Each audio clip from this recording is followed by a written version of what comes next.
اعوذ باللہ من الشیطان الرجیم بسم اللہ الرحمن الرحیم۔ ذرا تصور کریں، آپ ایک ایسی جگہ کھڑے ہیں جہاں نہ کوئی دوست کام آئے گا، نہ دولت، نہ طاقت، صرف آپ کے اعمال۔ اور پھر ایک آواز آئے گی، آج ہر شخص کو اس کے اعمال کے مطابق بدلہ دیا جائے گا۔ اس دن نہ خوبصورتی کام آئے گی، نہ شہرت، نہ فالوورز، صرف ایک چیز کام آئے گی، نیکی۔ لیکن سوال یہ ہے کہ نیک لوگ ہوتے کون ہیں؟ کیا صرف نماز پڑھ لینے سے انسان نیک بن جاتا ہے، یا پھر کچھ خاص عادتیں ہوتی ہیں جو انسان کو اللہ کا محبوب بنا دیتی ہیں؟ آج ہم جانیں گے وہ 7 عادتیں جو نیک لوگوں کی پہچان ہوتی ہیں۔ اگر یہ عادتیں آپ میں آ گئیں تو سمجھیے کامیابی آپ کے قدم چومے گی، دنیا میں بھی اور آخرت میں بھی۔ اللہ کا خوف، تقوی، نیک لوگوں کی سب سے پہلی پہچان ہے۔ دل میں اللہ کا خوف ہونا۔ وہ اکیلے میں بھی گناہ نہیں کرتے، کیونکہ وہ جانتے ہیں کوئی دیکھے یا نہ دیکھے، اللہ دیکھ رہا ہے۔ قرآن ہمیں بتاتا ہے کہ کامیابی انہی لوگوں کے لیے ہے جو اللہ سے ڈرتے ہیں۔ آج ہمارا حال کیا ہے؟ لوگوں سے ڈرتے ہیں لیکن اللہ سے نہیں ڈرتے۔ نیک لوگ کہتے ہیں اگر اللہ ناراض ہو گیا تو سب ختم۔ نماز کی پابندی نیک لوگوں کی دوسری نشانی ہے۔ نماز کی حفاظت کرنا۔ وہ نماز کو بوجھ نہیں سمجھتے بلکہ اللہ سے ملاقات سمجھتے ہیں۔ قرآن میں بار بار نماز قائم کرنے کا حکم دیا گیا۔ آج ہم کیا کرتے ہیں؟ کام کے لیے وقت ہے، موبائل کے لیے وقت ہے، لیکن نماز کے لیے نہیں۔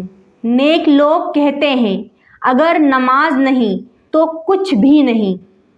سچ بولنا۔ نیک لوگ ہمیشہ سچ بولتے ہیں، چاہے نقصان ہی کیوں نہ ہو۔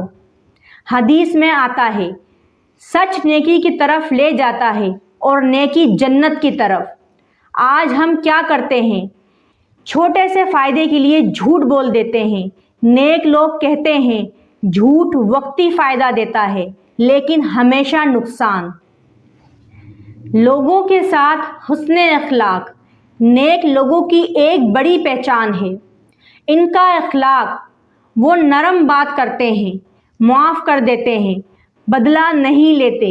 نبی کریم صلی اللہ علیہ وآلہ وسلم نے فرمایا تم میں سے سب سے بہتر وہ ہے جس کا اخلاق سب سے اچھا ہو۔ آج ہم کیا کرتے ہیں؟ چھوٹی بات پر لڑائی، غصہ، بدتمیزی۔ نیک لوگ کہتے ہیں جو معاف کرتا ہے اللہ اسے عزت دیتا ہے۔ گناہوں سے بچنا۔ نیک لوگ صرف نیکیاں نہیں کرتے بلکہ گناہوں سے بھی بچتے ہیں۔ وہ فلمیں، گانے، غلط چیزیں سب چھوڑ دیتے ہیں۔ قرآن میں ہے گناہوں کے قریب بھی نہ جاؤ۔ آج ہم کیا کرتے ہیں؟ گناہوں کو معمولی سمجھ لیتے ہیں۔ نیک لوگ کہتے ہیں چھوٹا گناہ بھی بڑا بن جاتا ہے۔ اللہ کی یاد نیک لوگوں کی زبان ہمیشہ مصروف ہوتی ہے۔ اللہ کے ذکر میں وہ چلتے پھرتے، اٹھتے بیٹھتے اللہ کو یاد کرتے ہیں۔ قرآن میں ہے دلوں کو سکون صرف اللہ کی یاد سے ملتا ہے۔ آج ہم کیا کرتے ہیں؟ گھنٹوں موبائل لیکن چند منٹ ذکر نہیں۔ نیک لوگ کہتے ہیں دل کا سکون صرف اللہ کے پاس ہے۔ صبر اور شکر۔ نیک لوگ 2 حالتوں میں کامیاب ہوتے ہیں۔ مصیبت آئے صبر کرتے ہیں، نعمت ملے شکر کرتے ہیں۔ حدیث میں ہے مومن کا معاملہ عجیب ہے، ہر حال میں فائدہ ہے۔ آج ہم کیا کرتے ہیں؟ مصیبت میں شکایت، نعمت میں غفلت۔ نیک لوگ کہتے ہیں ہر حال میں اللہ کا فیصلہ بہتر ہے۔ محترم سامعین، نیک لوگوں کی 7 عادتیں یہ ہیں: اللہ کا خوف، نماز کی پابندی،